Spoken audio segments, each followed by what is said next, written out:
Assalamualaikum warahmatullahi wabarakatuh. Selamat pagi anak-anak. Apa kabar kalian hari ini?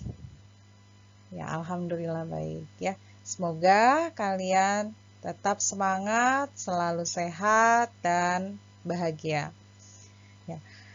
Hari ini kita akan belajar sejarah ya, dan kita masih melanjutkan materi pada pertemuan sebelumnya, yaitu organisasi regional dan global. Ya, hari ini kita masih fokus membahas tentang sejarah perkembangan organisasi regional, yaitu SARC. Ya, hari ini kita akan belajar tentang SARC. Apa sih SARC itu? Ya, mengapa SARC dibentuk? Apa tujuannya? Apa saja programnya dan apa kendala yang dihadapi oleh SARC sebagai sebuah organisasi regional di kawasan Asia Selatan ya. Hari ini kita akan bahas dan nanti di akhir saya akan minta kalian membaca sebuah artikel ya. Kalian akan menganalisis secara kritis ya, dan kalian diminta untuk mengkomunikasikan gagasan kritis kalian, pemikiran kritis kalian tentang masalah atau kendala yang dihadapi oleh SARC sebagai sebuah organisasi regional di kawasan Asia Selatan ya. Ya, kita mulai yang pertama. SARC itu adalah organisasi regional yang berbasis ekonomi yang ada di kawasan Asia Selatan. Nah, kita bisa lihat di sini ada beberapa negara anggota SARC terlihat di peta. Ya, ada yang bisa menyebutkan negara mana saja itu? Iya. Ya, baik, bagus sekali. Ya. Nah, kemudian kenapa sih SARC ini dibentuk? Ya, siapa yang menggagasnya pertama kali? Siapa yang punya ide untuk yuk kita bikin SARC gitu. Ya. Nah, ada seorang presiden ya, presiden Bangladesh pada waktu itu yang bernama Ziaur Rahman ya, di tahun 1970 dia mengusulkan untuk menciptakan suatu blok perdagangan yang terdiri dari negara-negara di kawasan Asia Selatan. Dan ide kerjasama regional ini diperbincangkan kembali di bulan Mei tahun 1980 ya, kita bisa lihat gambarnya ya.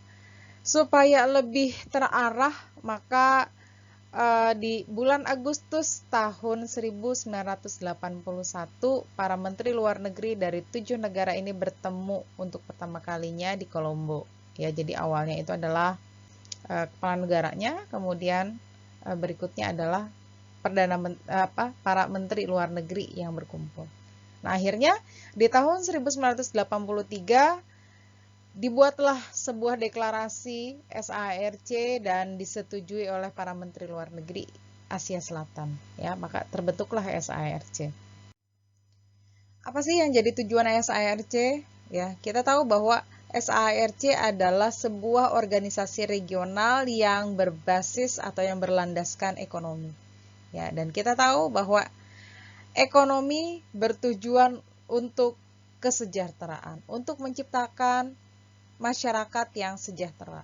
Ya, maka tujuan SARC kita bisa lihat ada 3 di sini. Yang pertama adalah meningkatkan kesejahteraan negara-negara di kawasan Asia Selatan. Yang kedua, menumbuhkan kerjasama dan solidaritas dalam bidang ekonomi, sosial, dan budaya.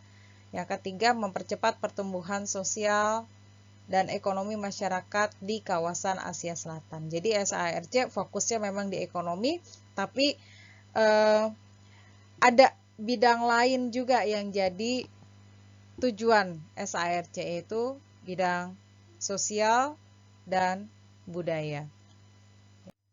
Nah, sebagai sebuah organisasi tentunya SARC punya program. Ya, apa saja programnya? Kita lihat di sini ada 3 ya. Yang pertama itu adalah membuat perjanjian kawasan perdagangan bebas Asia Selatan yang dinamakan South Asian Free Trade Area atau SAFTA. Ya, di pertemuan sebelumnya kita sudah membahas tentang ASEAN, dan ASEAN juga memiliki perjanjian kawasan perdagangan bebas, yaitu AFTA. Ya, berkembang, kemudian kita menjalin, ya, ASEAN menjalin kerjasama dengan Cina, maka ada sebuah perjanjian kawasan perdagangan bebas untuk kawasan Cina dan ASEAN yang diberi nama CAFTA, betul.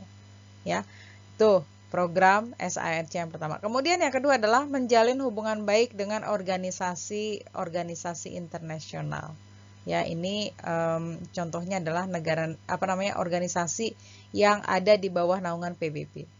Ya, kemudian yang ketiga adalah melaksanakan program terintegrasi antar negara di kawasan Asia Selatan di berbagai sektor ekonomi, pendidikan, dan pelatihan kepada generasi muda Asia Selatan.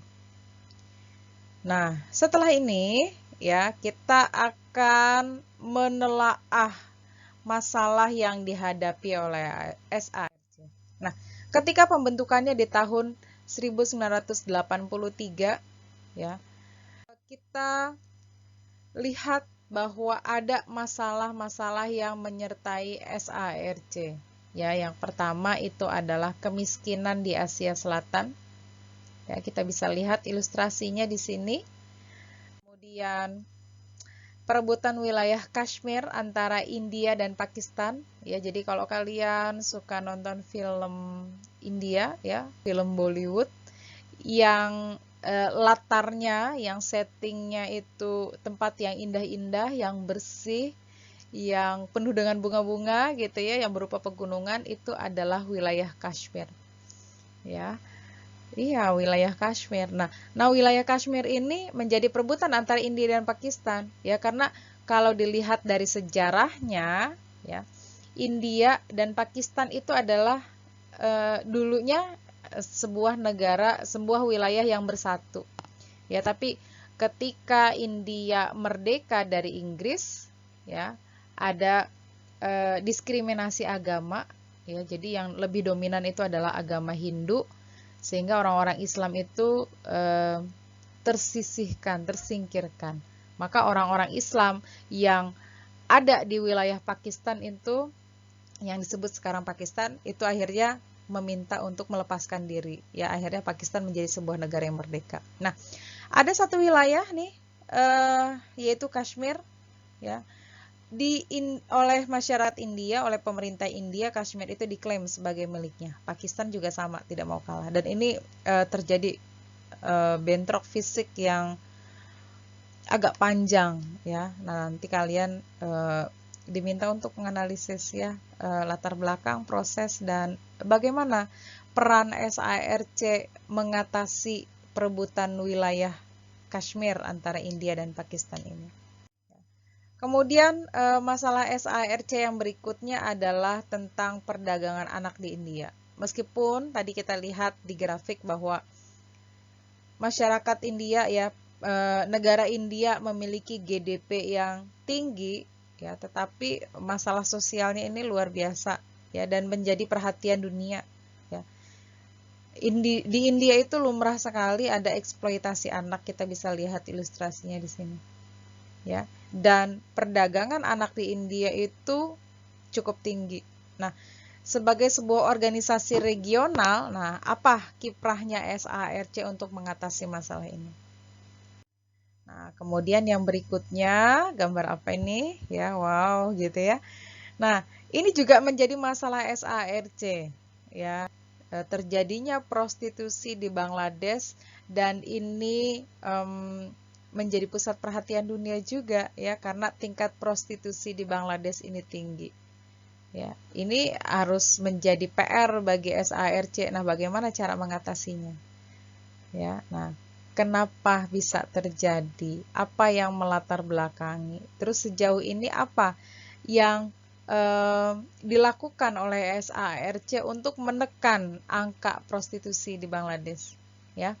Nah, jadi dari 4 masalah yang dihadapi oleh SARC ini, saya akan membagi kalian dalam 4 kelompok, ya, masing-masing kelompok diminta untuk menganalisis secara kritis ya terkait latar belakang, proses masalah ini ya, kenapa masalah ini bisa terjadi dan apa upaya SARC untuk mengatasi masalah-masalah ini. Ya, ada beberapa artikel yang kalian harus baca dan pahami ya, sehingga nanti bisa memberikan argumen-argumen, bisa melakukan analisis secara kritis terkait masalah yang dihadapi oleh SARC. Ya, oke, itu saja pembelajaran pada pertemuan hari ini. Ya, saya cukupkan. Terima kasih. Billahi taufiq wal hidayah. Wassalamualaikum warahmatullahi wabarakatuh.